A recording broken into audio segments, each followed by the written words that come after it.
episode 81 of the Saudi Fitness Talk Show. We're here today with Ahlim Stark. Is that how I say your first name? Cool. Lee Stark. Lee Otherwise, Starks, AKA Lee Starks.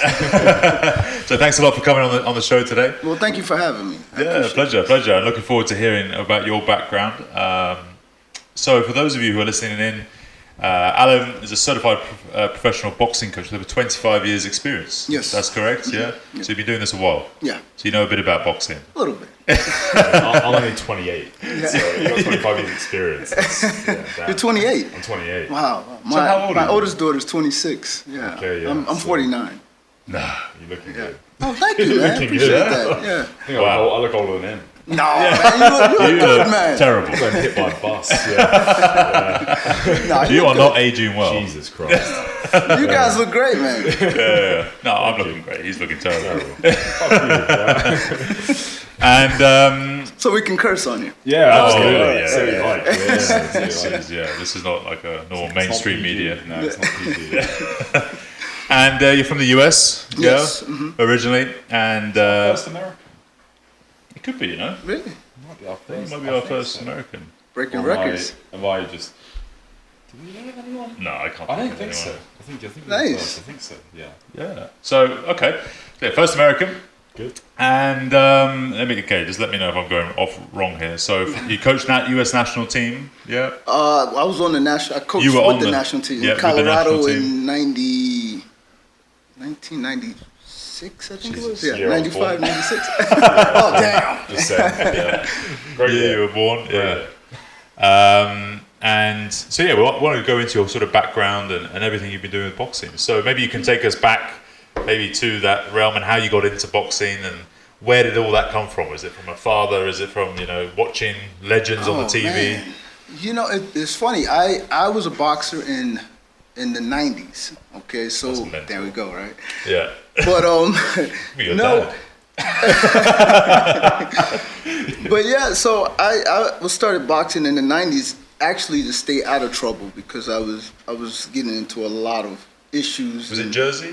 I was in New Jersey. Yeah. Yeah. Okay. So I was getting into a lot of problems. So boxing was suggested for me. So I was doing boxing, and then I was having my first daughter. So I was trying to manage boxing and working, and boxing you need a lot of Discipline and commitment and everything else. And yeah. it wasn't there trying to work and take care of my kid, and So I wound up getting away from boxing for a few years.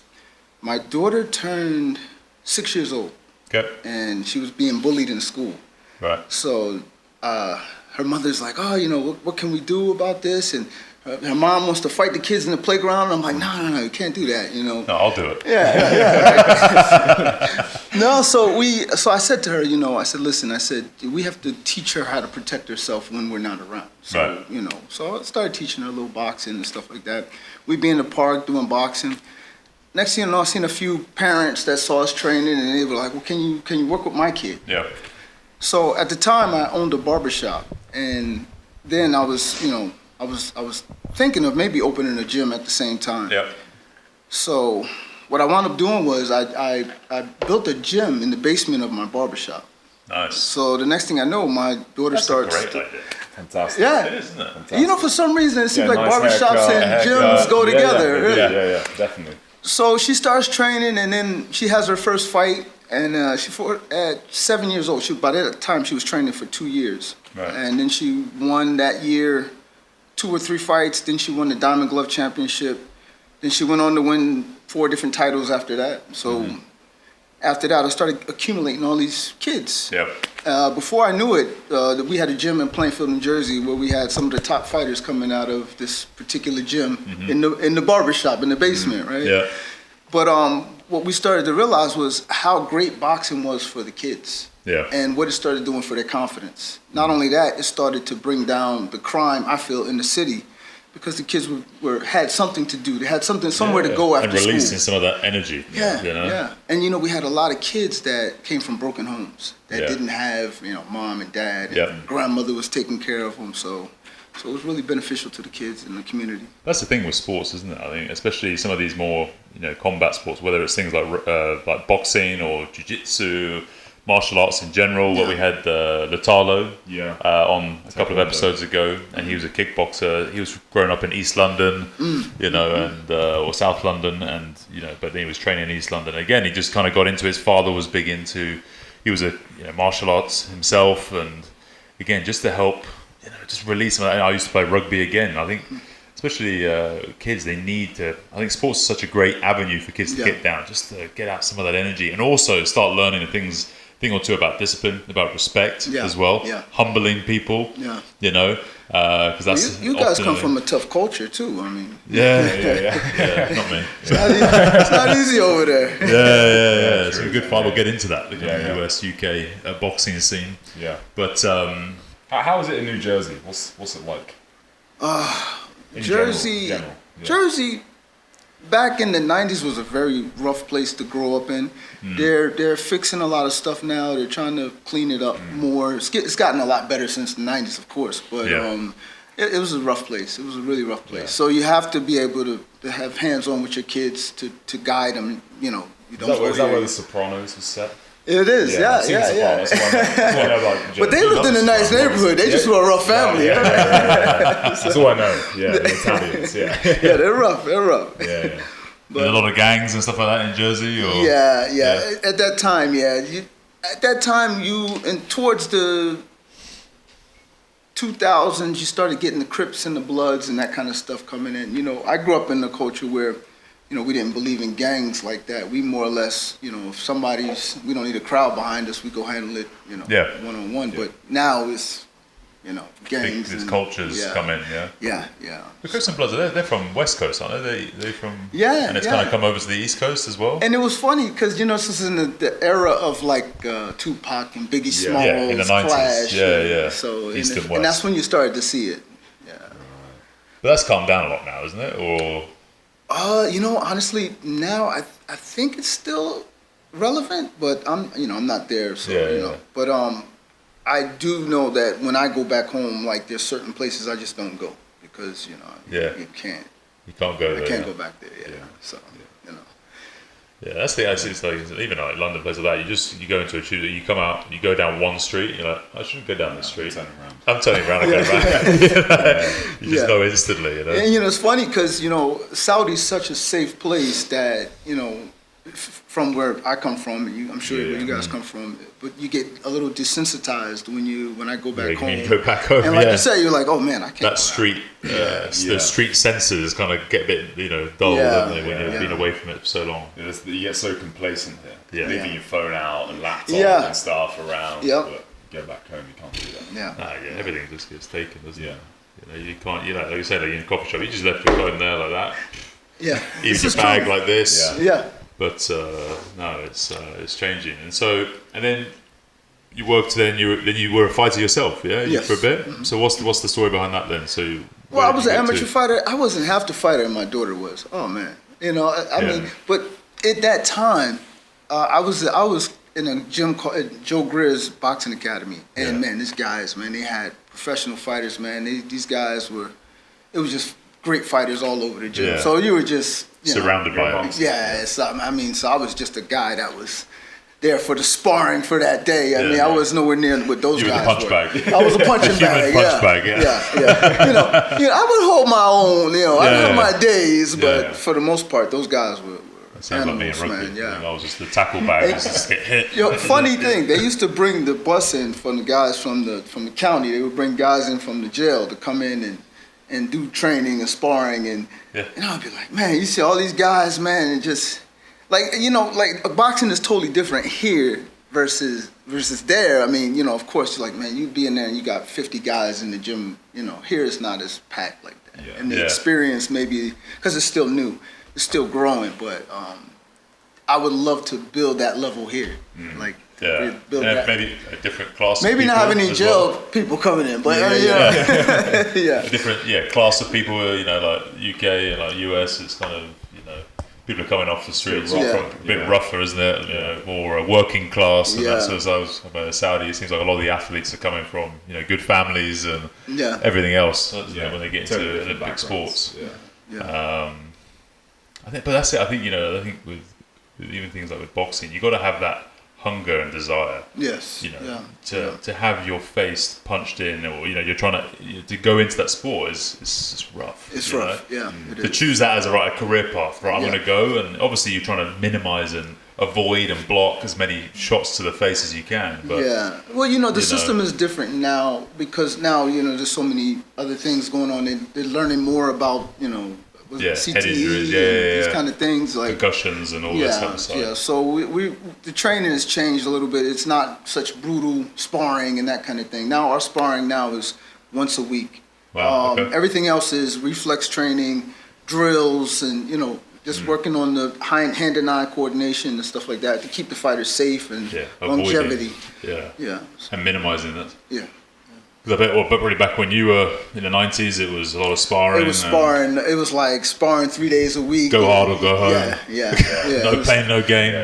All this stuff. And you go home and it feels like you've been drinking because the room is spinning and you're laying in bed and it's like, I don't know. This isn't right. And then you say, man, I'm not really getting paid for this. Yeah. So it's like decision. You've got to have a deep love for it, I think, or desire or dream or whatever. It's something, a real purpose with why you do it. It's like with me in rugby when I got to about, like semi-pro, that level, potentially to go into a professional rugby full time.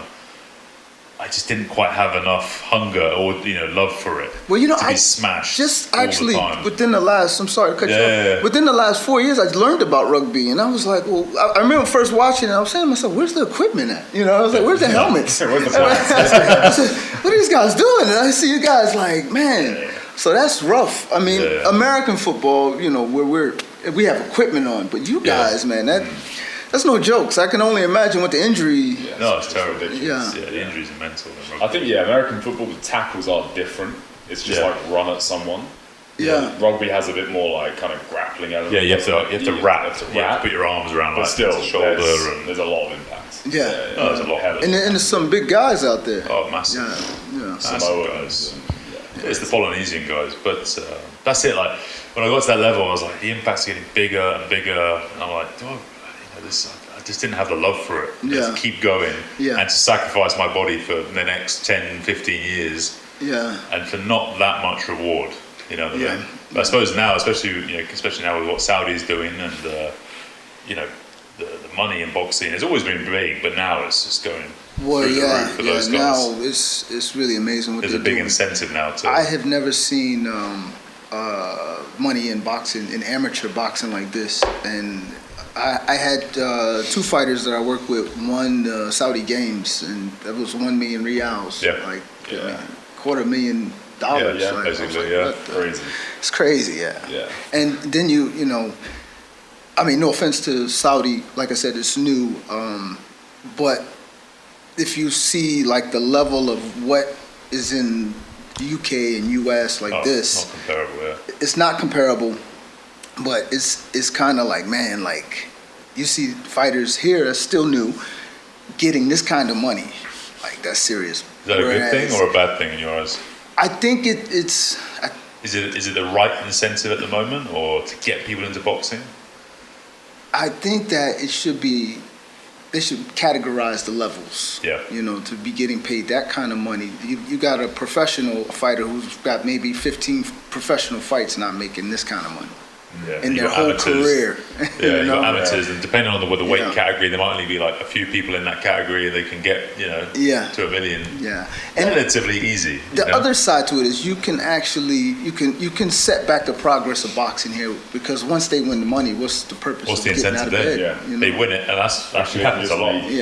I mean, it's not life changing money, but it's money to say, why do I want to get punched? So I'm not going to win this again. Let's say exactly going into the real world. So what? I mean, obviously you've done a lot of stuff with kids then. So and then you're doing stuff here with kids. If that's not the kind of maybe long-term incentive for people, because you think about US, UK. Obviously you got Eastern Europe, and Mexico, and all these big countries with huge pedigrees of boxing and boxing history and culture. Saudi's trying to start that culture. It seems like they're bringing everything here. They're hosting everything. They want to inspire their youth, their next generation or two. What's currently happening here in the kingdom for that? Well, because it takes time, right? I'm seeing what they're doing. The issue is that, with anything you need good infrastructure. Yeah. And they have the money, but just need to bring the right people in to put it all together. Right. And I think that, like when I first came, I always wanted to help them win something nationally. Because they have great talent. They just need the infrastructure on how to train the fighters to prepare them nationally to go outside and win. Mm-hmm. It's great to have all these awards and money within the country, mm-hmm. but you want someone to be raising that flag outside the country. Sure. So that was always something that I was excited to do. Mm-hmm. Unfortunately, I didn't get the chance to do that yet. Hopefully, mm-hmm. But you need the infrastructure, and I think that once they bring the right people in, and they're doing a great job with what they're doing, I think that because it's so new, they need to learn how to connect it all. Mm-hmm. Yeah, it's quite tough as well. Yeah, because then you got to, especially you got to get into the schools, you got to get into these programs, academies. We had Coach Assi, Hani Assi. He's in he's more of an SSC coach though. But he's working in the Mike Tyson Academy now, in Boulevard. Okay, I'm sure I've met him before. Maybe you met him, yeah. They're doing a great job over there. And they've got like a good cohort. It seems. They got a guy from the UK, Brian the Lion Rose. He's a good coach. Is he? Good coach. Yeah. He's doing great over there. Brian the Lion. Yeah. He's a tough fighter too. Was he? Yeah. So they're doing great over there. And this is another thing, and I was working with a gym called Skills Court Academy, and mm-hmm. they're doing amazing work over there. The big thing is that all the gyms are doing amazing, but what they don't understand, some of them, is that they need each other to make each other better. Mm-hmm. So they need to spar with each other to make each other better. And sparring is a thing that it's not something you take personal.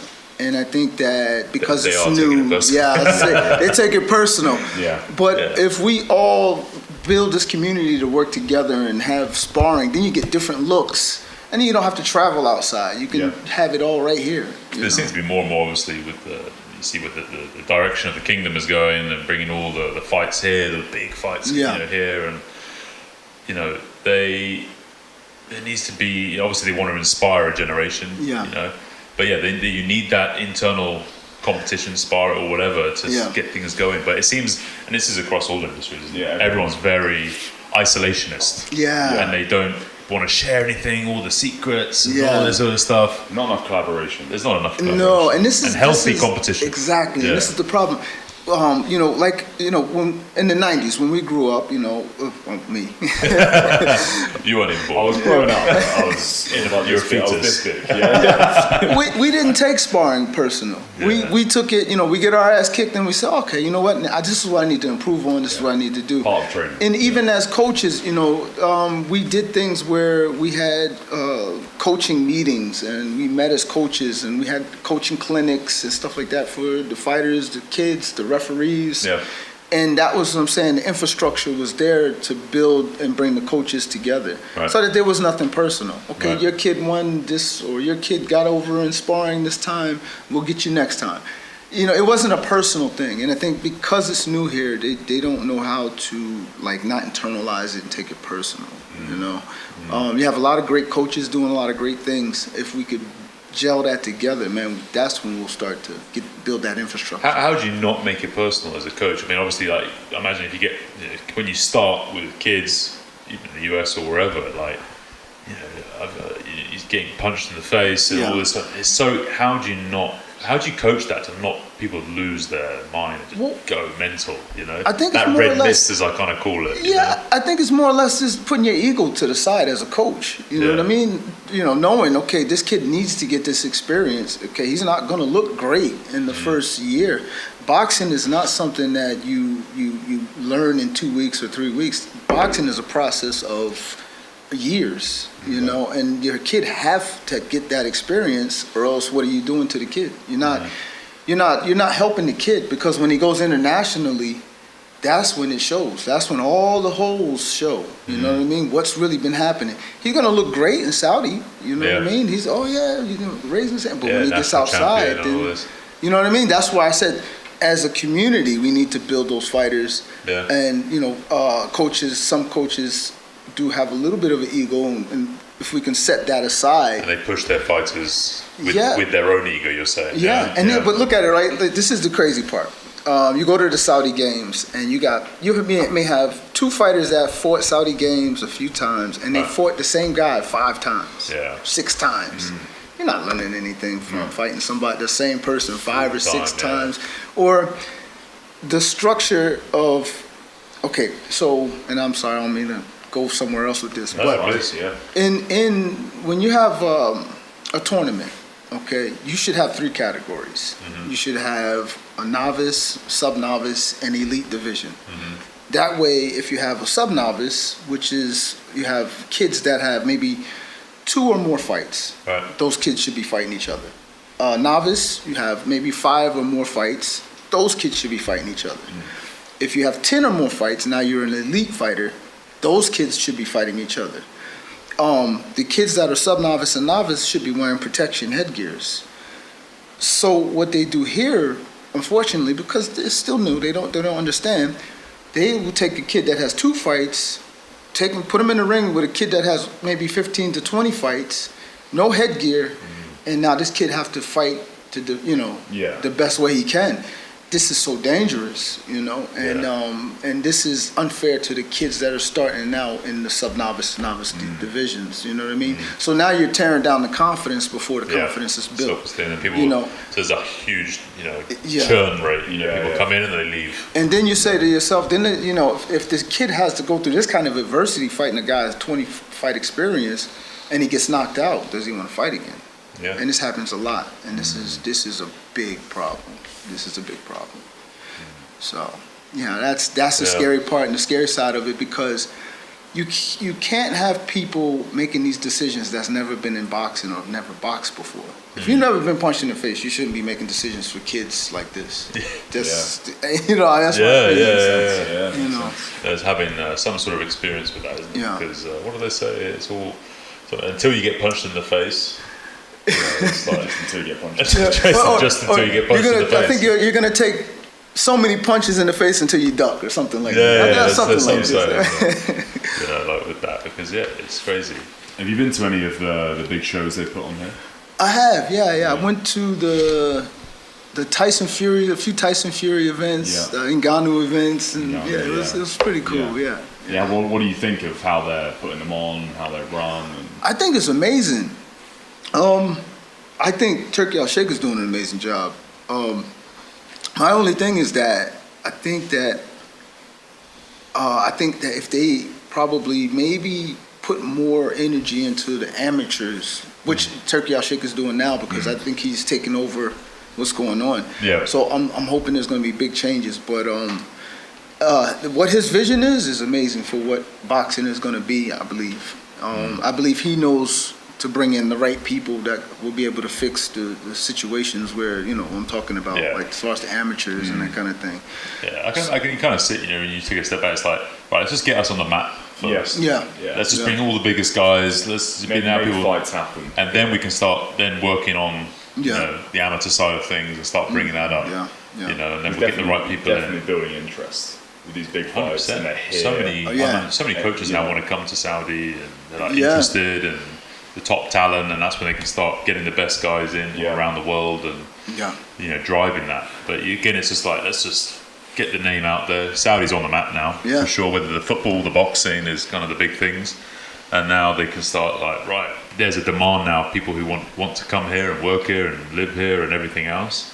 Now we can start, maybe that's it. I don't know what the direction I'm putting words in. Do you notice the difference in the crowds that go to watch the fights? Like when I went, it just seemed a lot quieter. I think be careful. I think maybe they don't do so much with the advertisement, and the reason, and I could be totally wrong, but I think the reason that is because Saudi has the money to put the events on. In the U.S., we have to sell tickets. You understand, and this is why our arenas in the UK, our arenas are packed because we have to sell tickets. So we have to do promotion months in advance. I've noticed that their promotions aren't like months in advance. It's kind of like a couple of weeks before. So I think because they have the money to do it. Which is great. You're trying to sell out Wembley. 90,000. Yeah. You have to work for that. Now, you know what? Anthony Joshua and Tyson Fury still, I think, would sell out. Probably, yeah. Yeah, man. You know what I mean? That would be a great fight right there. You know, I mean, I'm not going to say why. But I think that's a great fight, man. I think that's a great fight. What's the next one? You got Canelo, isn't it? Against Crawford? Oh, yeah. Is that in New York or is that here? I think they're doing it in Vegas. I could be wrong. Vegas, I think they said Vegas. Okay. But, you know, it's subject to change, you know. When's that due? That's September, is it, or something like that? Or September, soon? Yeah, September. That's a pretty big fight, isn't it? That's a big fight. That's a big fight. Yeah. What you guys got? I don't really know if I know enough about boxing, but I know that. Say Canelo. I know Canelo's. They always talk about him. His chin is like steel. He's a powerful guy, man. Yeah, he's a powerful guy. Trying to knock him out is almost impossible. Yeah, I don't see Crawford knocking him out. If he wins, I see him winning by a decision. Yeah. And then if Canelo wins, it's going to be by knockout. Yeah. If it goes 12, Crawford all day. But to me, so this can go either way. Yeah. You know, so. What's Canelo's record then? He's got like 80 fights, man. This guy, man. This guy had, when he was about 30 years old, man, he had like 40 fights, man. How old is he now? 40? He's got to be about 35. He's younger than Crawford. Crawford's 38, I believe. Okay. So he's got to be about 35, I think. 80 odd fights. That's amazing. How many has he lost? Like a handful, a couple, or one or two? Think maybe different divisions. 3 or 4, maybe. He fought Mayweather, didn't he? He lost to Mayweather. Yeah. I think he lost to Golovkin once. I can't remember, but I know they fought like 2 or 3 times. This guy. Yeah. And then he's fought everybody, really, man, except Benavidez, the Mexican monster. I would love to see that fight, man. Well, I'm sure Turkey will get mad with him. Yeah, man. Turkey can do anything. I don't know, man. Turkey can do anything. Yeah. Man. This guy. Yeah. So. Is Mayweather? You think he's the GOAT? I think Mayweather is a great fighter. He has some great attributes, an amazing athlete. He picked the timing of a lot of the guys. Very smart with picking catch weights. Right. A lot of people don't realize this. Like he'll make a fighter drain down to a certain weight, and then he'll take advantage of that. Yeah. You know, he had a great camp. Roger Mayweather was his head coach. Yeah. Roger Mayweather understood how to drain weights of fighters and that kind of thing. Whereas he was full. Yeah, he was at his top weight. Yeah. So when he fought Canelo, I think they fought at a catch weight of 150 or something like that. And Canelo had to drain back down from he was having trouble making 154. So he had to come down, 152. He had to get down to 152.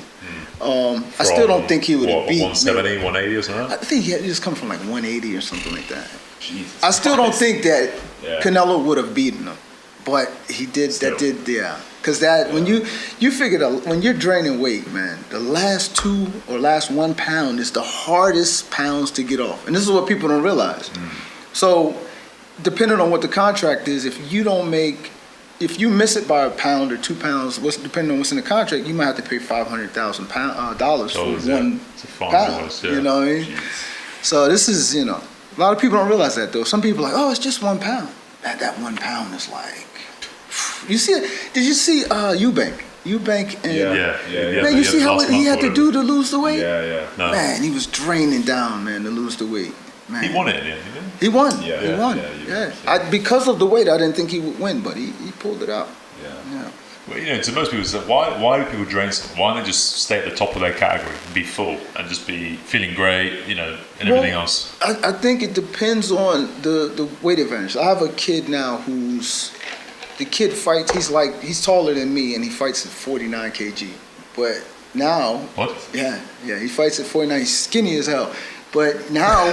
I was that weight in 96. I remember I weighed 53 kilos when I was 11 years old. Yeah. Yeah, so he was 19, and now he turned 20, now his body's maturing. Now he can only make 52. I remember when we were playing rugby sevens, tournaments, we had to weigh and we had to be underneath 53, so I was like 52, and I was like 11, 12 years old. It's crazy. Yeah, it's crazy. So his advantage is that, look, he's this tall and these guys are this tall. Yeah. You know what I mean? So he's got the reach. Okay. He hits you and he steps across the ring and it's hard to get to him. Away from him. Yeah. Is he fast as well then? Yeah. He's quick, and he knows how to offset speed. So, that's hard to beat. Yeah. Okay, interesting. So I think that's a lot of it is the advantages that you have at those weights. Depending on your like a lot of people don't realize this. Crawford has a longer reach than Canelo, and this could present a problem. I'm not saying he's going to win, but I'm saying this can present a problem because when someone starts to use a jab effectively and they know how to control the jab and distance, you can't get close. It's very hard to get close because it's hard to counter them. Yeah, because you just get And Canelo's a great counter puncher, but he knows how to set great traps too. Yeah. So this is a really great fight. It's a really great fight. So what in terms of obviously working with kids, what are kind of the main attributes when you're looking at young kids? Like who could be when you're spotting talent? You know what I mean? That talent identification. Mm-hmm. What are some of the genetic makeups? Like whether it's long arms or that you're looking for kids? Is it reflexes? Is it It's right here. It's right here and right here. Yeah. That's what I look for. And this is going to sound funny, but all the kids that I always had with the big glasses and that sit there and they're like playing with toys, those are some of the best fighters because they're the most intelligent. Like we have to, of course, train them to build their athletic ability, but I want the smart kids and I want even the ones that are smart but have that aggression inside, because we have to teach them how to bring that aggression out in a controlled way, and those smart kids are the ones that are the trickiest ones because they understand boxing and they learn like this. I'll tell you another thing, man. Women learn boxing a little faster than us, I think. Yeah. I hate to say it. No offense to any women out there, but women are very driven. Yeah. They're very driven, and it's like they have something to prove. And guys, boys growing up, you got to tell them something 5 or 6 times. Seems like, and I learned this from my daughter. Yeah. I would tell her something 1 or 2 times, and boom, she'll have it. Yeah. And then I had another girl that came up, who was a 3-time champion. I tell her something 1 or 2 times like this, and I still see it now. Yeah. I see it with my daughter. She's like 4 now, or turning 4 very soon. Nice. And you show her one thing, she just picks it up so quick. Yeah. My son, who's like nearly 2, very very slow. I remember when she was his age, like 2, like she would pick things up so quick. He's very slow. He should be with boxing. He's like you. He's like me, basically. Yeah. That's it. Poppy, like my daughter's like her mum, very intelligent, very smart, pick things up. He's stupid. He's like me. Yeah. That's me. I gotta write it down a few times, and I gotta, I remember because when one of my, we're coaches about strength and conditioning, all that sort of side, injury rehab, that side of things. And I remember when I first went down to one of my mentors, and I was with him for about 4 or 5 years down in Bath. And he's a boxing coach, but martial arts coach, Tom. And I went to him because I knew a lot, and I had a load of great mentors for injuries like rehab and strength. But I didn't really grasp the idea of conditioning. I still don't today, really. But like conditioning and that side. I knew he was the guy in the UK for like conditioning, and especially for fighters and like all this. Like, he had a load of great fighters in the UK. So I went to him, and I remember doing our first like boxing session, like first proper boxing session. I was just drained. Trying to remember all the different sequences because it's highly complex. Yeah. And it's high intensity as well. You're doing like 1 minute on the bags, or it's not even just shadow boxing when you're doing combinations. Yeah. You're trying to get right one to jab cross, and then you have to repeat it. I was all over the place. It's mentally draining. And it is so draining. Yeah, it is. It can be mentally draining. And you do like a 30-minute session of that. You start off with shadow, then you go on to like the bags, light bag, then you go. It's just by after 30 minutes, I was done.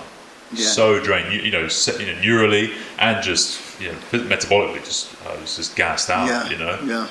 And it's funny. I work with professional fighters in Dubai, so I go back and forth. Yeah. And the fighters that I'm building in Saudi, I'm planning to take to Dubai. This one kid I'm telling you about, I'm going to turn him pro this year. Okay. But like you said, you have to train your mental as well as your physical. Yeah. Because mentally you can, and this is what I train a lot of the fighters to do. The professional fighters, we train to drain the guy mentally, by changing levels. Whereas you shoot a feint. Yeah. When he wants to do something, you shoot a feint to make him stop. It's when he stops and you jab him. Yeah. Jab him in the stomach. And you're not uncomfortable, somebody hits you in the stomach repeatedly. Yeah. So then what we do is we'll train him to feint, hit the stomach, and then after a while, I'll even have you look down, and then you'll do this, and then you hit you up top. Yeah, so it's mentally draining. You know what I mean? So it's like you got to be able to mentally prepare yourself, because just that somebody just mentally jabbing you, like just pecking you away, up and down, up and down. Now you don't know where it's going, and then they start mixing in left hands and right hooks behind it. You're like, what the fuck? You know what I mean? So it's a mental thing. So even we did a fair bit over 4 years, and it's just every time just so draining. Yeah. Because you're getting so tired, but you got to stay even more alert. Yeah. You know what I mean? Yeah. And you're always reacting to whatever, reading all the signals and Yeah. From the bag. No, but like the bag just hits me. But 3 minutes on the bag is a lifetime, man. It is. It really is. It's a really tough sport. I think, we talked about with other people, jiu-jitsu as well, obviously is very big at the moment. Yeah. And MMA in general. Much respect to MMA fighters. MMA in general has just taken off the last 5 or so years. It's just gone through the roof, and now obviously here with PFL and all that. But you watch some of this MMA stuff, and even jiu-jitsu, it's just like. I used to work with Fight Club. I don't know if you guys heard of Abdullah Katani. Really great fighter. I've heard of it, I didn't work with him one-on-one, but I used to watch him in the gym, and this guy, he does MMA. This guy is a hard-working dude, man. Right. And I remember, man, this guy would be having, like, broken toes and twisted fingers, and this guy is still going, man. And I'm like, man, fuck this. Yeah, it's the worst when you get your toes stuck in the mats, caught in between the mats. It's just a slight gap, and you get your toe in, and then it just twists. And the girl, the other girl, Hatan Safe. Hatan, man, she's a tough girl, man. Tough girl. You ever done any MMA sort of stuff, or no? Or did you coach MMA for the boxing element? I worked with her one time when she was with Fight Club in a boxing match. She's way better at Muay Thai and boxing, but she's a tough girl. She is a tough girl. Yeah. So I worked with her one time. Abdullah, man, this guy can box if he really wanted to. I've watched him in the gym do countless sparring sessions. The guy is good. He's tough. Because we kind of saw recently, wasn't it, with what's that? The Cameroon guy who crossed over. Garnet, yeah. We saw him. He was champion in MMA. He came into boxing, and you saw the big difference. Yeah. And he's not a boxer. He's just a tough dude, man. But I work with fighters in Cameroon. I've done camps in Cameroon. Yeah. Man, let me tell you something, man. I swear, man. I've been in boxing a long time. Yeah. I was in Cameroon, and I think it was. I've been there for 2-3 different camps, and man, I never seen so many athletic guys in one place. Oh my God! Half of them, some of them didn't even have shoes. No. I'm sitting here like, man, it was like these guys come in with no shoes. They're training, man. These guys were tough. Yeah. So I see where Ngannou comes from. The majority of the guys. He's a genetic freak. But you know what? It was maybe 50, 60 of these guys all the same way. It looked like gladiator camp, man. Yeah. And I'm like, what are these guys eating? Like, what the fuck? Like, I had never seen like a camp like that. Yeah. Yeah, and right now there's a guy, Atiba, and there's another kid, Maxwell. One is in the PFL, one's in the UFC. Yeah. These kids were in the camp back then. And if you look these guys up, man, these kids are freaks, man. The one kid is like 6'4", and he's like 23 years old, and he has no fat on him.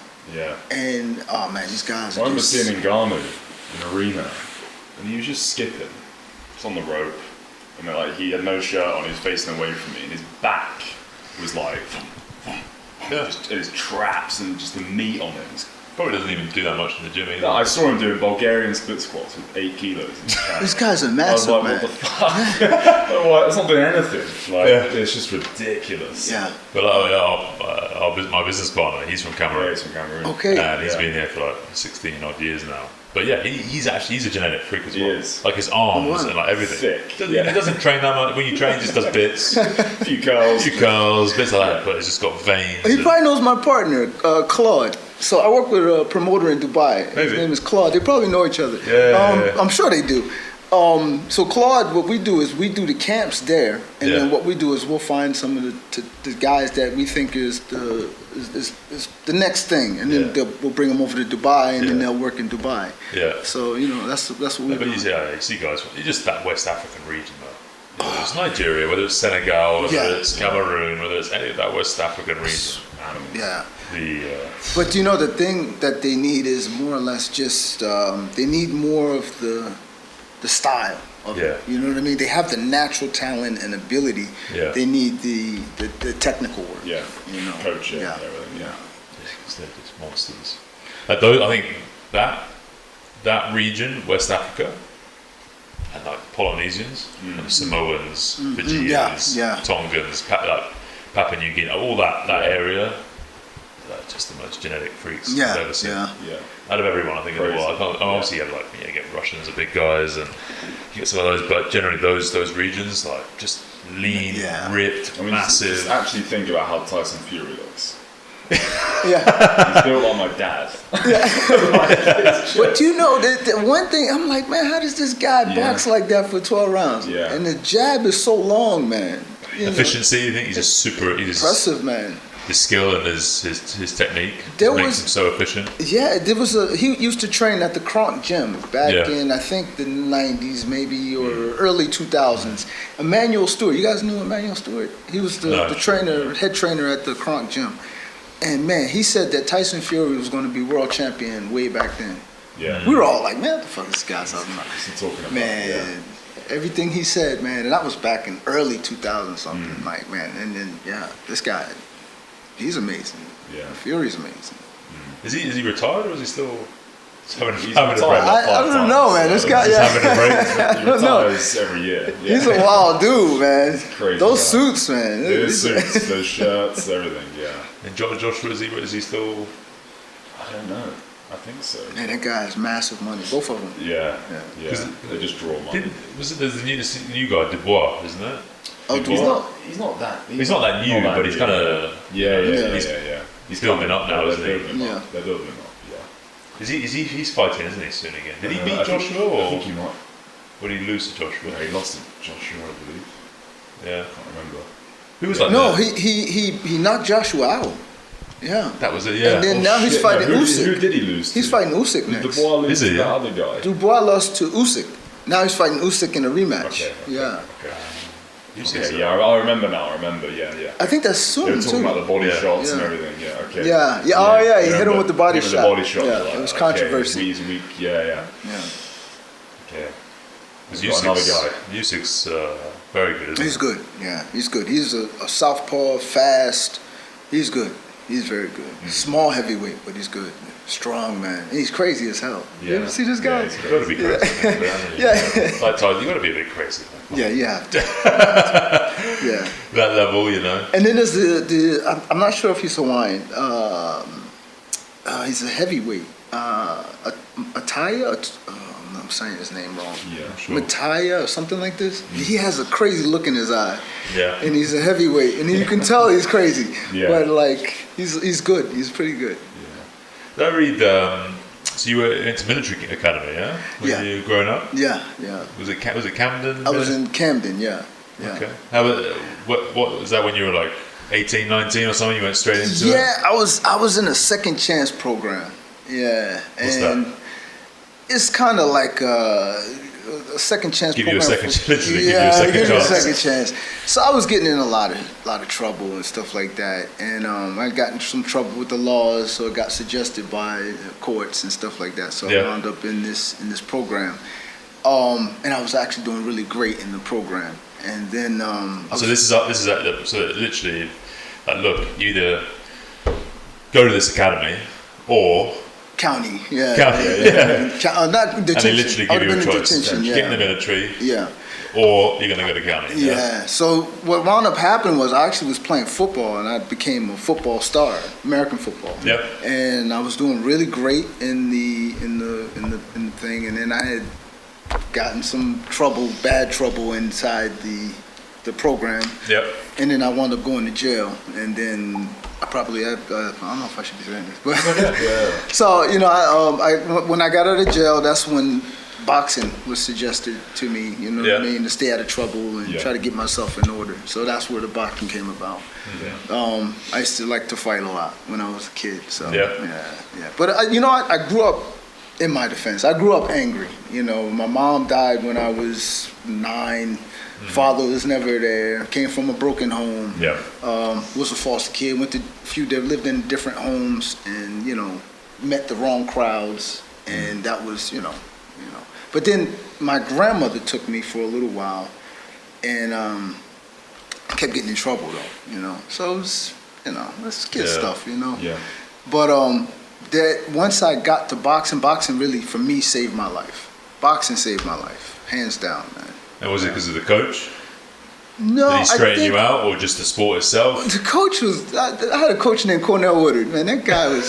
He was a good dude. He was crazy as hell. Yeah. But it wasn't him. No, it wasn't Sometimes him. it's But a he strong helped. You know male what? figure or someone like that. Just I had some good mentors that came along that gave me good advice and stuff like that. And I'm still messing up along the way, but as we do. course correcting you. Yeah, I think what it was when I had my daughter, I was like, okay, I don't want to be the father that my father was to me. Yeah. Wasn't around. So I said, you know what, I got to be here for this girl. I have 3 kids. My oldest is 26, and my 2 younger, I have a 4-year-old and a 6-year-old. Okay. So yeah, I was like, you know what, I need to be the father for this child, and that was it. She was everything. That was the change point for me. And that was in '98. Yeah, in '98. And so when I stopped boxing and came back to boxing, it was really for her. And I didn't imagine that I would work with all these fighters and be doing what I'm doing now. I didn't imagine that. Because at that time, I got focused. I owned 3 businesses when I was in America. I had a beauty salon, a barbershop, and a gym. So I eventually came from underneath the barbershop to open a gym. Yeah. So I had 3 different stores, and then at that point, she was about 17 at that time. Then I met my wife by that time, who was actually Saudi. And that's what brought me to Saudi Arabia. You met her in the US? I met her, I was actually doing work, and I was working in Egypt, doing some stuff in Egypt. Right. And then I met her we were on a flight coming back. Crazy. And I met her at the airport. Probably should have left her there. No. No, she's great. She's great. I don't want to get in trouble. So got that. They met at the airport. Yeah. In Cairo or somewhere? Or? We were in Cairo. Yeah, we were actually in Cairo. So and how did that happen? What did so, you do? Normally you got to the vibe, had a little vibe. I was a little younger then. Actually, I was 39, and the time she was 26. So we're in line, and I said, man, this woman is beautiful. Yeah. So we got to talking, and her English wasn't that great because, she's Saudi. So we're talking, and I'm like, man. She was going to America, yeah? I was on my way to Dubai. So I had an 8-hour layover in Dubai. So we were talking, and then I said, I'm telling her, I'm like, look, I had a 8-hour layover. And she's like, oh, I live in Dubai. I was like, oh, wow. So we wound up doing dinner, and she took me around, showed me around Dubai. And I remember going back to the airport, and I was like, man. I was my first time in Dubai. I'm like, wow. What experience. I'm thinking about Dubai versus the hood in Jersey. I'm like, man, something's got to change, man. Yeah. I didn't know the world was like this, Yeah. So, but and then we kept in touch on Skype. So this is how old that was, right? Skype. Yeah, old school. So we stayed in touch. I came back. I started coming back and forth to Dubai, and then I remember being in the airport, and I'm saying to myself, I had a list. I said, you know what? I'm gonna write 10 reasons to stay in Dubai and 10 reasons to stay in Jersey. And man, I came up with like 2 reasons for Jersey and like 15 for Dubai, and that was it. So it was 2 years later, and then I proposed to her, and then everything was great. So are you based in Dubai? Are you based in Riyadh? Or? I lived in Dubai for 3 years, and then now I've been in Saudi for 4 years. And she's come as well, yeah? Well, now we're divorced now. Oh, okay. Yeah. But I mean, I think people are a vehicle to take us to where we're meant to be. Right. And everything happens for a reason. I think so. Now we're cool.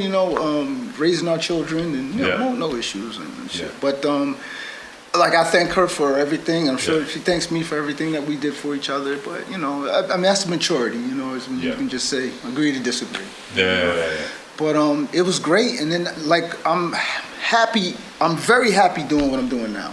You know, working with touching kids, working with the professionals, and doing that kind of thing. Nice. And so here you have your gym here, right? You just opened the gym. Well, I had a commercial gym here, but so when we got the divorce, you know, that because her name, you know, you need a solid partner at that time, so you know. But so what I'm doing now is I have a deal with a compound, and then we work in the compound and do our training there, the team.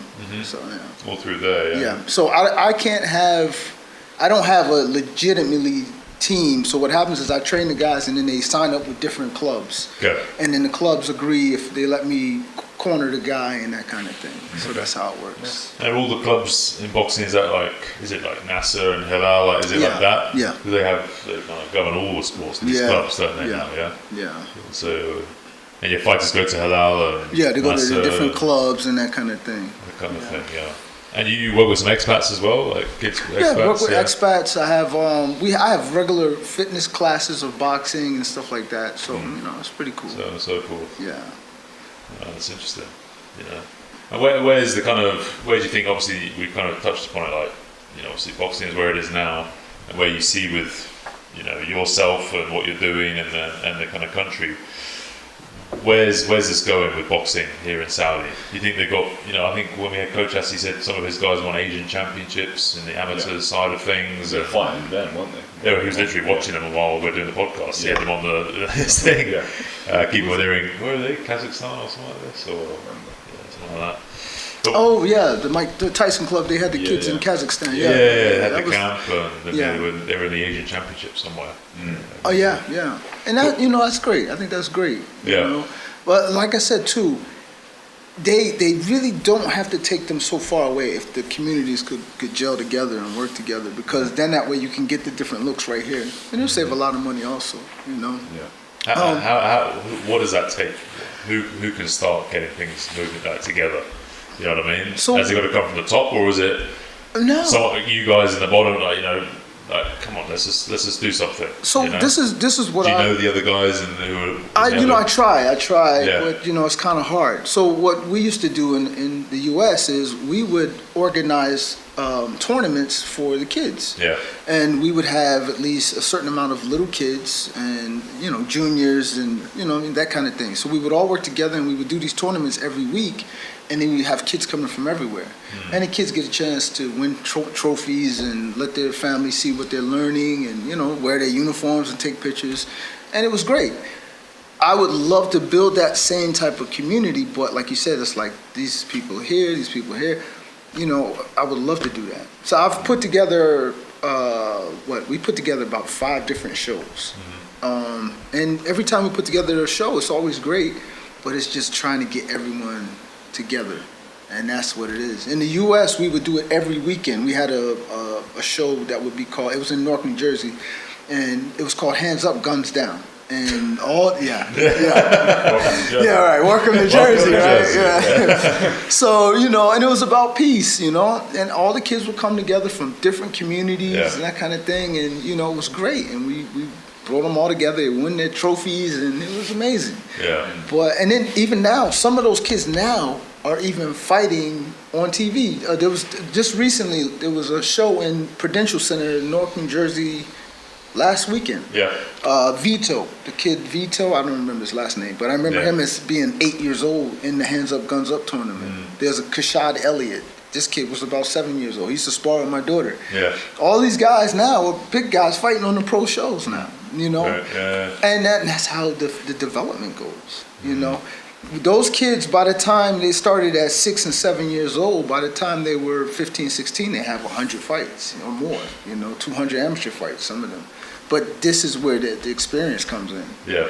But if you can't build that type of infrastructure, it's hard to get the level. You know what I mean? And if you can build that infrastructure, that's when you're going to get your national champions.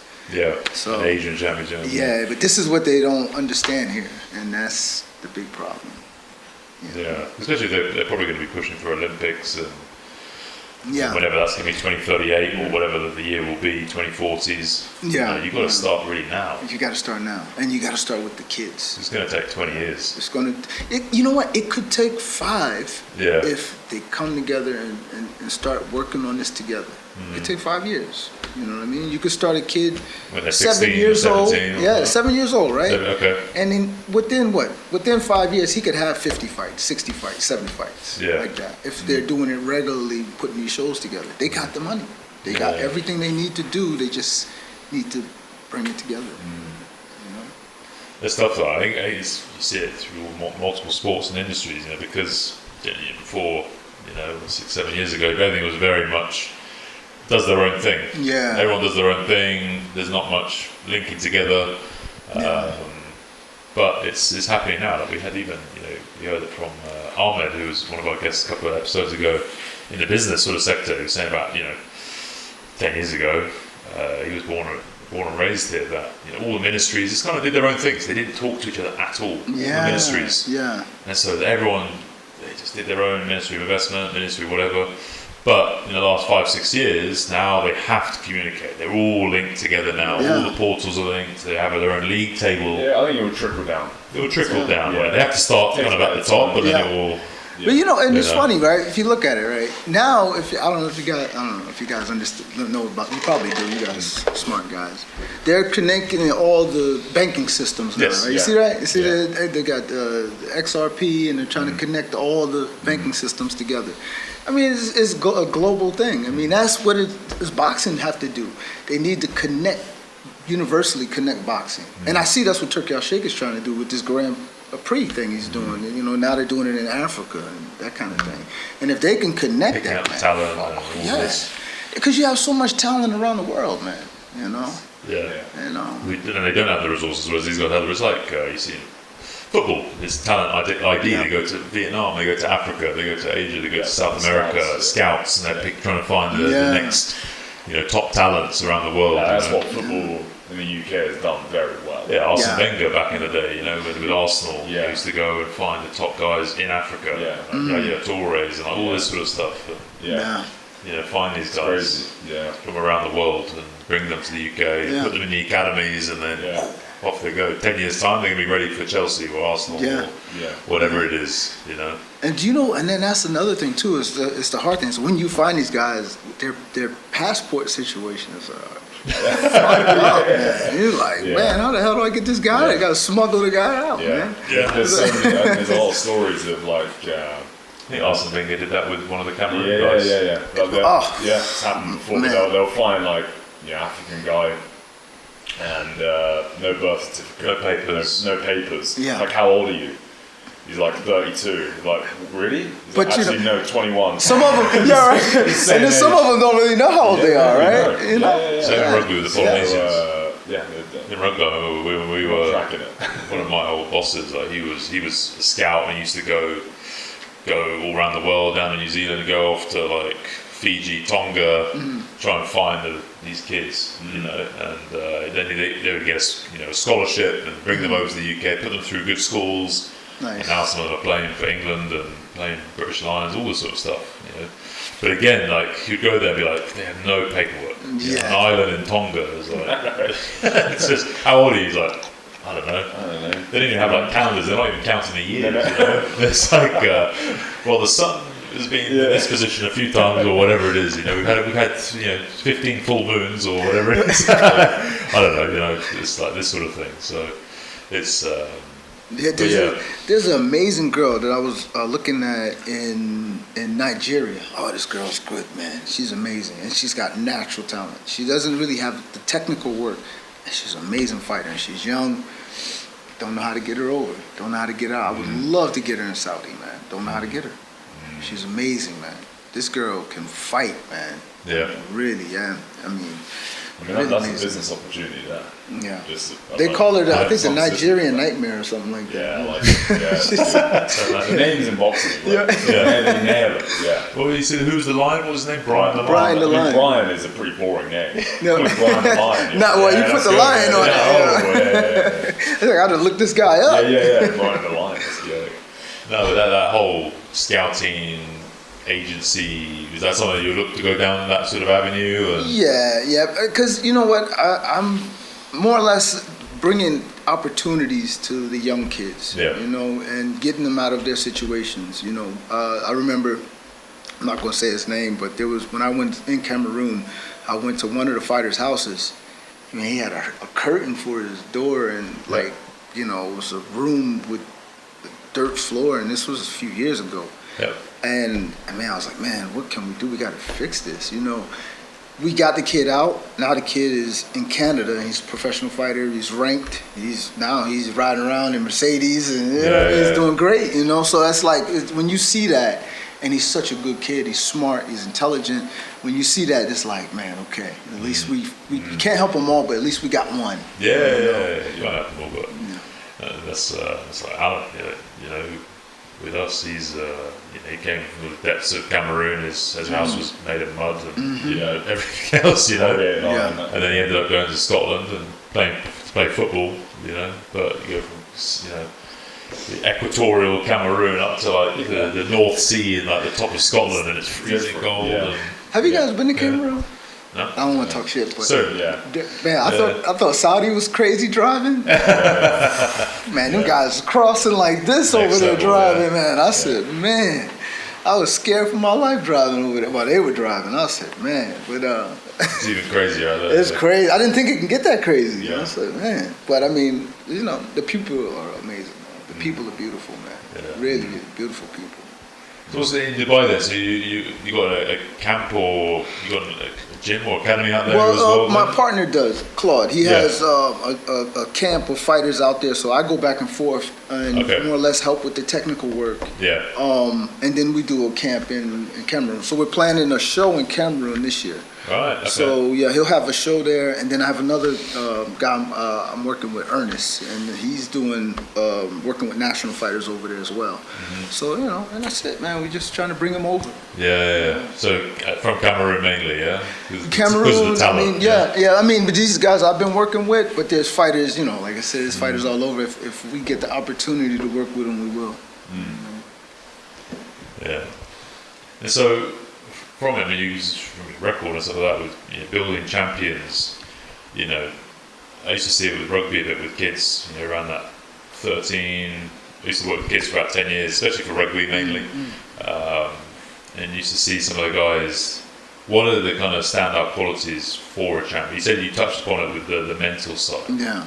You know, in that you said the glass. But what?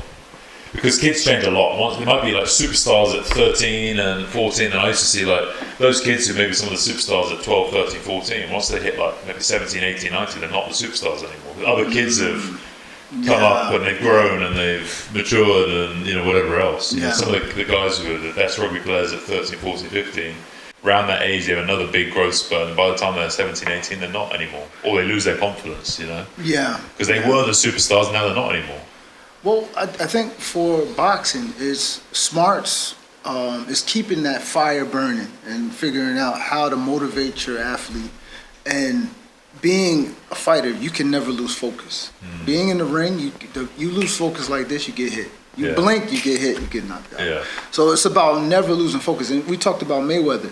That was the one thing about Mayweather that was perfect. He never loses focus. And the guy is a gym rat. The guy, he'll go out to a club and then he goes running home after the club. Yeah, he might get home at 4 a.m. but he's in the gym at 6. Yeah, and he doesn't drink. You know, so these are the qualities. You know, being able to, if you can have your fun and categorize what you're doing, you know, I mean, because you got to live too. You know, you gotta have a life too. But if you can control that, you know, and that's one of the things that I do love about Saudi is that. Less distractions. Less distractions. Like when I go to the camp in Dubai, I mean, it's women walking by. It's, you know, the guys stay focused, but I'm like, how do they do this? But that's it. You know, when teenagers, like they get around 15, 16, maybe they were, you're going to be in this academy and that academy, and they're like, you know what, I just want to drink, party, girls, all this sort of stuff, and it's wrong. All these talents just go. Yeah. But I think that's where the perfect camps are, right here in Saudi. That's what I said, like, you know, I mean, there's really nothing. There's no distractions. They can really capitalize on that. They really can. And, you know, I mean, they could do it camps, like, out in those chalets, out in the, like, by the desert and that kind of thing, man. That's perfect. It's like, and we had Hani there, and I used to, when I was, you know, weightlifting and stuff, I went to Kazakhstan, and you go to this camp this weightlifting camp, 5 hours from any city, Yeah. in the mountains. There's There's nothing no else. distractions. Yeah. Like, there's nothing there. And they got this gym in the middle of the mountains. There's no one around. You eat, sleep, train. You go there with the national. We were there for the national team for like, was it 5 weeks or something like that. And you can't. There's zero distractions. Yeah. You know. And then the same when I was in Iran. Like, there's no distractions. And you know, and in Jersey, this was one of the issues that we had, you know, because in Jersey, it's like, okay, and I'm on the border of New York, so it's not easy, man. And these guys gotta come from school, they gotta get past the drug dealers, the girls, Yeah. all of these different things before they get to the gym. Temptations, yeah. You know what I mean? And then you got the people that are saying, well, why you want to go to the gym? You can do this. Why you want to go there and do that? You know, and I remember I had a kid he was texting me that he was coming to the gym. And man, the kid got shot and killed before he got to the gym. And he was with his cousin, and they were trying to get his cousin, and they shot and killed him. The kid was only 14 or 15 years old. And, you know, it's like, man, you know, and I remember, like, damn, that was hard. That was rough, man. I was like, man. So these kind of things, like, you know, these kids don't have these distractions here, like these kind of distractions. They don't have anything to worry about. All they have to do is train. That's it. And that's why, like, I think boxing can be amazing here. Well, this Because is of that. for a lot of sports. Like they should, this Yeah, a lot of maybe in the sports. future, just come and they set up all these different. Like we have there's in Portugal and like down in the south of Portugal, you have all these amazing facilities just built. They're like where people go to their pre-seasons or they go and have camps, and they great weather. They have all the pools. There's the villas on site. There's the gyms. There's recovery thing, and you just go and do whole camps there. But you know what, too, and I don't know if this is touchy, but I think they really need to bring the qualified people in to do the qualified work that needs to be done. Okay. And I think that's another problem, you know, or if these are the people that you want trained, have those people properly trained so that they can give the right information to the fighters, the kids, whatever sport it is. You know, you gotta kind of let it open up a little bit, you know. So I mean, I think that could be a good little niche for the Saudi, isn't it? To have all these different sporting camps. So professional teams from whatever sport, especially if they're going to have like the World Cup coming in. Yeah, it's a good location in terms of like geographically. Yes, close to a lot of countries. Good weather most of the year. Not now, but be perfect. Very few. Compared to somewhere like Dubai as well. Dubai is like. It's like the Vegas, isn't it? The Middle East. It's the Vegas of the Middle East, you know. I think they're actually starting to do casinos. Yeah. Really? Yeah, in Abu Dhabi, Oh, really? I think they're actually going to do it. So then it literally is. It's about to get crazy, man. About to get crazy. Yeah. No, it's very hard with kids that age because I remember with rugby guys, football, all this, you just see so many great kids. And then they just get, you know. You obviously can't force them, and there are a lot in the UK. Like when we were in London, so there's a lot of distraction, a lot of drugs, a lot of alcohol, everything. It's just everything. So you're just like, these guys could have been. And you see that sometimes in like, when they're older, you're like, God, this guy, he's a great rugby player. Could have been professional, but just didn't have it here. The need, and it's very tricky to keep those kids. But the kids who are super focused, like. For us, it was Maro Itoje. He's now the captain of England and British Lions. They're on tour in Australia. They're like, you could just tell when he was 16 years old when he first came, he was just he just had it. You know, that focus like you were talking about. Didn't get distracted by anything. He was so focused. And that's what it is, man. That focus. You knew he was going to be a champion. You knew he was going to be like captain of England one day. Nice. Just knew it. You could just tell at 16. Damn. You know, just a good guy at 16, very mature, a leader. You know. And, what's he doing now? He's now captain of England rugby team. Oh, nice. Rugby team and the British and Irish Lions. So they're on tour. Like basically, British and Irish Lions is like where the top players from Scotland, Ireland, Wales, and England, the best of the best, come together and they play together for like 6 weeks. They go to either New Zealand, South Africa, or Australia every 4 years, and they go play and they try and beat the Australians or the South Africans or the Kiwis, the All Blacks. So No, he's phenomenal. What a player! But yeah, it's really tough to get those guys to focus. Yeah. You know, when there's so much going around. It's but yeah. So with with all the boxing side of things, what are the men? You got the obviously Canelo fight. What other big events happening in Riyadh with coming up soon? I'm pretty sure they have something coming up. Riyadh season. Is Riyadh you involved season. with that much or? No. No? I don't really know much about. I don't have any connections that much there. Like you say, they kind of have their thing. Have their thing, yeah. I mean, I would love to be involved if if they needed my help with something. Or, I got some fighters ready to go, But But I mean, I just sit on the outside and watch. But I cheer for it. I cheer for even if I'm involved. If I'm not involved, I cheer for the gyms. I cheer for the trainers because the work that they're doing is helping kids. Yeah. You know what I mean? So anybody that's trying to help evolve the sport, I'm cheering for them. And if I can help, then I'm willing. What keeps you motivated? Keep going. You've been doing this 25 years? Yeah. You not be like, oh, I've done this. I think what keeps you going? It's the story of the kids, and it's like when you look back, and I still have kids texting me, and they're like, "Coach, I'm doing this now," and like I have a kid right now, man, and this kid, the same one I've been telling you about. Yeah. I have a few kids that I'm very impressed with. I have 3 kids from Sudan. Unfortunately, they're having trouble with their I don't know if I should say this, but they're having trouble with their commas. Yeah. It's very difficult for them. One of the kids is the war in Sudan. Yeah. So they've lost their homes, some of them, and what's going on in Sudan. Yeah. And they're taking care of their families. One of the kids that he comes with me, he trains people, and he makes money, and he pays his rent. You know what I mean? He's only 20 years old, and he's helping pay the rent for his family. Yeah. And then one of the other kids is sending money for his family. I don't know if I should say this, but his brothers, one of them is in jail there in Sudan because of the war and that kind of thing. So these things keep me motivated because I know how important this is for these guys. You know what I mean? And I think that's what keeps them motivated to know that they don't have a chance other than what's going on right now. You're giving them a lifeline, basically, yeah. Yeah, and it's like, how can I leave these kids? You know what I mean? And that's the ultimate for me, is to get them out of their situations, get them over to Dubai, help them fix their paperwork, to get them turning pro because they work hard. And it's crazy because nobody sees what's happening with this kind of kids, because it's not just these kids, it's a lot, and they don't have a chance in hell, man.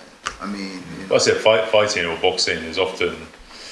It's coming from that side where they don't have many other options. Yeah. I'm going to fight my way out of this, basically. But sometimes they don't get that chance, unfortunately. And like I said, I know they're doing their best they can here in Saudi, but sometimes the tournament's only for Saudis only, so they don't get a chance to showcase their talent. So, that's kind of hard too. Yeah.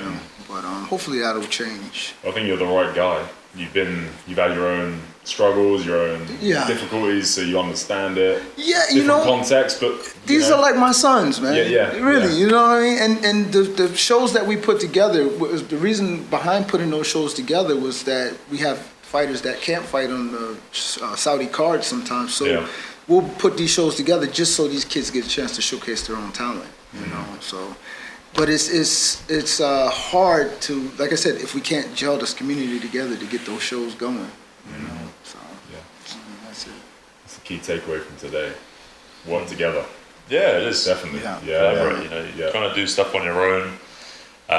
This isolationist is very difficult. It is, and nobody can do it on their own. It takes a community, man. It really does. To support and drive and everything else. And it takes, if, like I said, if we can. Some of the coaches can put the egos aside for the kids, because this is bigger than us. It's bigger than our egos, I mean, you can help that's people, every basically. sport, every help sport. Yeah. So, and that's it. Often it's the ego gets in the way, isn't it? Yeah. Sometimes it's the parent or the father with their own kid. They're trying to push their own, their own old dreams or whatever it was on their child, and the child's like, this is not me, or whatever it is, or it's the coach, or it's something like that, want to be the toughest coach, be known as that. All my fighters have to do this, and it's like rather than just looking at the kid itself and getting the best out of that person. Yeah. You know, and we have it as coaches in personal training or whatever it is. It's like sometimes you try and enforce your own goals or dream, whatever it is, on your client, and it shouldn't be that way. Yeah, this is true. And it comes with experience, and you're like, actually, no, it's all about the person in front of me. What do they want? What do they need? And everything else. This is true. Rather than enforcing how you want to go about things. I learned that through my daughter, because I was trying to make her this great fighter, which she was, but then it got out of hand for myself. Yeah. Like we would be sitting at breakfast and she's got a black eye and her mom is looking at me like, and I'm like, oh, sorry. She's 8 years old with a black eye, like, and I'm like, well, she doesn't have to box if she doesn't want to, and I don't mean that, but so lie. But and then and you have to check yourself, and then everybody's like, man, you can't live through your daughter, man, like let her. And then at 15, she went to the world. She was number 2 in the world at the ringside tournament. And then they said after that, she lost in the ringside tournament, became number 2 in the world. And man, I was crushed. But then I was like, I looked at what she became from that. And then I had to realize it wasn't about boxing. Yeah. It was who she became through boxing. Yeah. You know what I mean? Now she's doing amazing, That's it. It's almost the question of like, then, how does she feel about being second? It's not about how you're feeling. It's like, how do you feel about being second? Yeah. She might be like, if I'm really, okay, cool. Yeah. That's it. Yeah. Because I remember when I was 16, 17, I'd always, the teams I'd been in growing up, we'd always done well, and one of the best teams in the country, and we'd done really, getting up there. And then when I joined in my last 2 years, we joined up with the year above in rugby, and they had been unbeaten all the way through. Mm-hmm. So we were like, okay, guaranteed, this is going to be a great season. Because we'd done very well. We only lost maybe a couple of games a season. These guys have been unbeaten for like 3 years. We're going to crush everyone. You know what happened? We lost every game. Every single game. Like totally beaten season. I think it was like maybe 15 games we lost. Can you imagine? No, man. And sucks, man. But I was a Giants fan, man. Yeah. But guess what? But this is what happened. So like, I was in the year below. So then it was like, well, everyone. The first game we lost, and we're like, okay. And then by the third game, all those guys, they'd never lost. They just couldn't hack it. They're like, I'll quit. And they all gave up. They all pretty much all these top guys. Ego again. They didn't think about trying to learn from their losses. They never really experienced loss before, and so they all started dropping out. And so then all us the younger guys had to step up because we were still hungry. We were like, okay, well, let's just keep pushing. And by the end, I mean, it was just like there's only a few of us left, and and then all the top guys are no, I don't want to, I don't want to be part of this losing team, and they all just gave up. But you know what? I learned so much from that season. Yeah, just taking shit non-stop from people, which has helped me now to this day. Just be able to take a lot of shit from people around you saying, "Oh, you guys are useless. You guys are, you couldn't win it, even if your life depended on it. Like everything. But terrible rugby players. You can't do this and everything else." And I had a whole year of that. Just people saying how bad you are.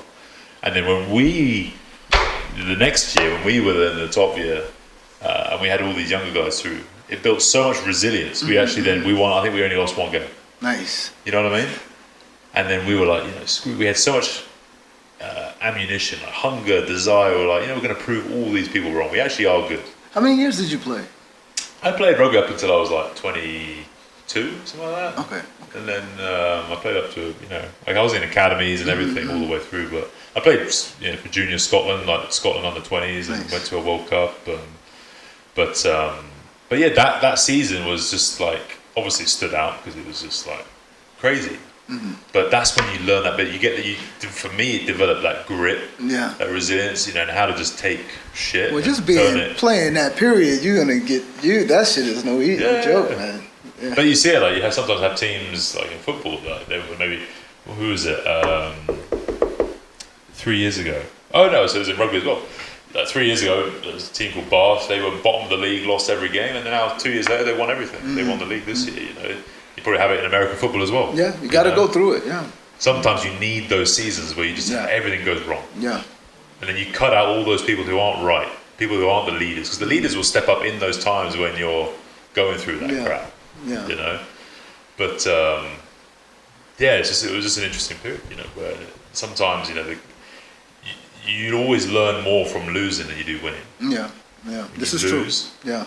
You have to reflect what happened, what didn't go right, because when you're winning all the time, you get complacent. Exactly, and this is what I was saying. Like, did they, it's okay for your fighter to lose. You know what I mean? Like, it doesn't make you a bad coach. You know what I mean? So, I think that's the part here. Like, I got with the clubs, it's like they can't lose, but you got, They'd rather just not fight.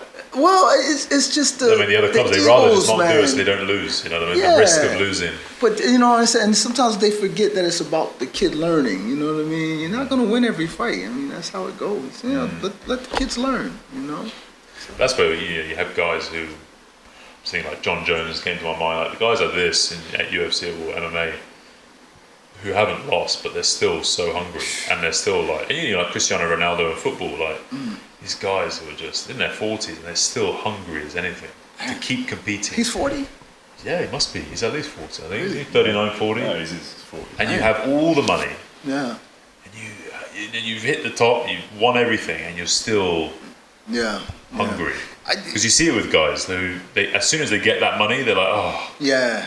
Oh. It's hard to keep that fire like that, man. Especially in those contact sports. The desire to keep getting knocked. It's to keep that. That's special. It is. These guys who they have everything now. The reason they got into it is to fight their way out of their situations. Like whether it's from Cameroon or whether it's from the Bronx or Jersey or whatever it is. South London. And you get all that way. Now you've paid. You're giving your parents or your mum that house that you promised her. All this stuff. You're now comfortable. Yeah. But and you still want to go and get uncomfortable. Like you said, I think it becomes just who you are too. Yeah. And, just those experiences, it makes you who you are. You see, like Conor McGregor almost. It's like, look, he's like, I'm done now. Yeah, I think he's done now. I'm good. Yeah. He tried to come back a few times. He doesn't have the same edge as he had. When he had that edge, man, he was a monster, man. Yeah, he was tough, man. Yeah. I was like, because you didn't need to fight anymore. Yeah. You didn't need it. Yeah. Like now you just want to fight. You didn't need to fight anymore. Yeah. You're comfortable now. You're set for the rest of your life. Your family's set. Everyone's good around you. Yeah. You proved everything. Everyone knows you've been the best. He's still fighting in pubs, man. This guy's acting up, man. Still fighting. Oh yeah. This gives a cheap shot every now and then. Yeah, every now and then. But what I don't get is the sport power slap. Have you seen the power slap? Oh man, I don't understand that. I understand it. Because at least with boxing, you're trying to dodge and fend and everything else. I will scroll through and be like, oh, let me watch this real quick. They don't protect themselves at all. No, you can't protect yourself. That's the whole thing. No, and come on, man. The concussion that you're getting from that, you're literally just slapping yourself, getting slapped by these huge guys too, man. Even the girls are doing it. The girls are crazy. It's crazy. And you see like guys like eyes just got, Robert Edwards, Yeah, it's crazy. It is mad, and it's almost like face is like swollen. And then it's a social media sport. It's just designed for views. It's built for. I mean, how long is your career, right? Can't be much longer than 6 months. No. Yeah, this is just the training for it. Like get slapped. Yeah, like how do you train for that, right? What's sparring look like? Yeah. But the new sport, which is kind of similar in a way, is the rugby base. It's Run It. It's called Run It. It's brutal. It's been popularised down in Australia and now New Zealand, and there's a lot of the Polynesian guys, and they basically you just run it. You just run straight at someone else. You can't like. Just who's left standing, basically. Yeah, I'll send you a link afterwards. Really? It is mad. And then the concussion concussion rate. Actually, a kid died the other week. Really? Yeah, he died because he got hit so hard. He went. I think he just had. I think I saw something like this. They just run straight. They run straight at each other. No padding, nothing, and you can tackle wherever. Yeah, high tackle. No, you have to wrap. You don't have to do anything. You just hit as hard. I didn't know what it was though. I saw this on social media the other day, and they were just. Yeah, someone died in Australia. Someone, a kid. Because now it was very casual. You just meet up at the park, and then it started very small, and now they're doing it in stadiums, and now it's. Oh wait, so this is a sport now? Yeah, it's like power slap. There's just no. Wow. But it's even more. I mean, like once slap again, is a slap, yeah. But once again, it's a social media sport. It's the highlight. The whole sport is a highlight. basically. Because some of the knockouts are mental. This is crazy. Guys are just like Is it like a certain technique, or is just running each other as hard as you shoulder can. in. He just shoulder. Yeah. man? I'll send you a link after. It is Please, let me- mental. But these let me sports, check like it I out. said, social media sports. Yeah. They're shocking. This is anything that's shocking, isn't Well, it? think like boxing, 12-round fight. There are moments you might get like a One 10-minute knockout, compilation of Yeah. like the best moments in that whole thing. This is like every single run Yeah. you can post and get views and get. Yeah, well, the slap as well. Every slap is It's more like- efficient than social media. Yeah. Definitely. Nah, these just things I just would never do, man. No, It's crazy. Yeah. Because I mean, I think they're forgetting that they have a life after this, you know. So. Definitely. Well, and like I said, this kid died the other week. He just got hit so hard, he went out. He was done. Mental. So cool. So what's your plans then? What's going with you then for the next few months? What are you building up to? Well, I have to actually leave for America next week, so I'll be working with some guys over in America, and then Cool. I'll come back in 2 weeks. I'll start to get my guys ready for the next shows that's coming up here, and then Yeah. I have guys fighting in Dubai in 3 weeks. I believe 3 weeks. So then I'll be working over there too. So I'm a little busy. I'll be back and forth. Yeah, nice. So, Escaping the Riyadh summer for a bit, yeah? yeah, a little bit. But you know, these guys still got to get up and run in the morning. So yeah. Getting up like 4 a.m., 5 a.m. or something like that. Like 8. Actually, eight? yeah, because It's not 5 a.m. Come on. so I take them. We do altitude training around 8 a.m. because Inside though. outside. Yeah, this Outside? over in Al Hatta. There's hills over there, so I take them to Al Hatta to do altitude training up and down. They actually spar in heat. So what I do is I have a heated room where we turn the heat up, and they spar inside the room. And it really helps their like torture them. oxygen like levels when they get in the ring. It's like Yeah. they can go with no problem. Wow. Yeah, so it's cool.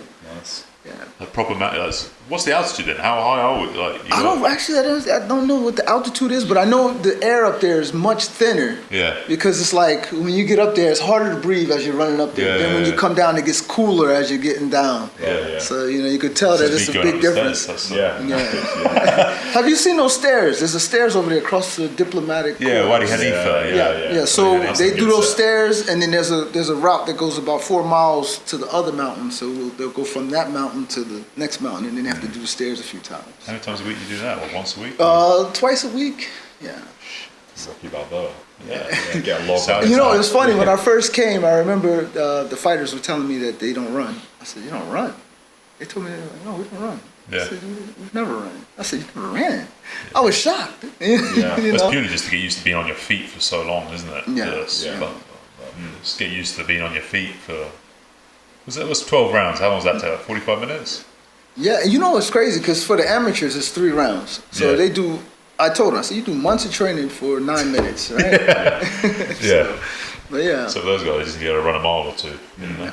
But if you're doing 12 rounds, like you've got to be on your feet for Yeah. constantly just. And I make the guys do now, when the marathon comes in, I make them do the full marathon. So they'll do the full marathon, and then that's 42 kilometers. So they'll Yeah. do the 42 kilometers. I run it with them. They always leave me, but you know. So they do the whole thing. Yeah. Yeah, I had What's that, one like 4 kid. hours? 5 One hours? kid did it in. He did it in, I think 3 hours or something like that. He placed yeah. 19th overall, and good, yeah. and I was just like shocked. I was like, man, the kid placed 19th overall. Take a run. No, he did it in 2:40, 40 or 2:45 or something like that. I was The just world like, record was 2 hours, isn't it? and the Yeah. kid never ran a marathon before, and I was like, Saudi kid, yeah. from Sudan. It's to quit boxing. Quit boxing. Yeah, I was like, man, Get into we marathon. need to. Let's go. Yeah. He's only 40 minutes off the world record. I mean, that's. Yeah. Wait, is it? Yeah, if you're going under 3 hours, that's mental. The world That's record was really just good, under, yeah. just broke 2 hours, wasn't it? Yeah. Man, last year. I could The not Kenyan believe the guy. kid never ran before. And it was funny, I'm gonna tell you, it was funny. After that, he goes to me, he goes, "Coach," he goes, "I shitted on myself." I said, I said, "Why didn't you use the bathroom?" You know, they got Running these too stalls. fast. I had to. He said, "I didn't know." I said, Shit. and he shitted on himself. Shit while running is a talent. I'm not gonna say his name, You're right? running that fast. Yeah, running that fast 2 hours 40. while shitting. I mean, Jesus. And I was sitting there looking at him. I'm like, so, and now people are gonna know who he is now. Yeah. I'm sorry, man. Sorry. Good time. Yeah, right. Respect. Yeah. He's built for running. Yeah, He's built for running. He's got these long legs. He's built for running. He's about 6'1". Yeah. Well, Sudanese are very tall, aren't they? Some of the tallest people in the world. Oh, yeah. Yeah, especially the South Sudanese. And them and the Dutch. And I think they're some of the tallest population in the world. Crazy tall, those guys. They're good at basketball as well. They play a lot of basketball. Yeah. I think the South Sudanese are the tallest people in the Really? world. I didn't know that. Fact check that. Let me just see quickly. I know they're tall. I know they're tall. I can search it if you want. Yeah, my phone. See if you're talking shit or not. Let's ask ChatGPT. South Sudanese. Who are the tallest nations in the world? Lost. Yeah? You ready? The Netherlands. No, yeah, no, but say top 10. The Say top 10. Netherlands. Give me a chance. Give me yeah? a chance. Okay, fine. Say top 10 nations. Top 10. Netherlands, Montenegro, Estonia, Bosnia-Herzegovina, Iceland, Denmark, No, Czech that's Republic, nonsense. Latvia, Slovakia, Serbia. Wow. Where's South Sudanese? I know there's some tall women over there. Just say, where's South Sudanese? I watched a YouTube video on this. South Sudan.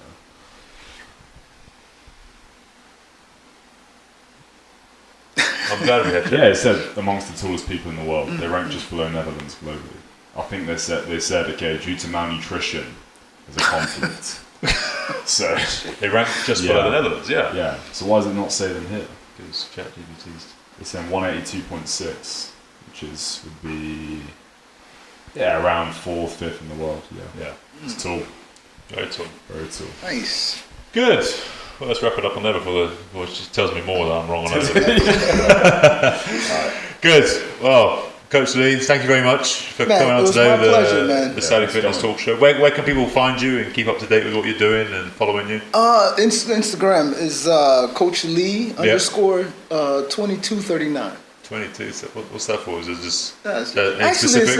it's actually 22 was my football number. 22 and 39 was my football number. Okay. Very nice. So, Perfect. yeah. Very nice. Well, look, thanks for coming on the show. Wish you all the best, and we'll Thank you keep in guys so touch. much. Yeah, man. yeah. It was Thank you. amazing. Thanks. Thank you. Thanks. All the best.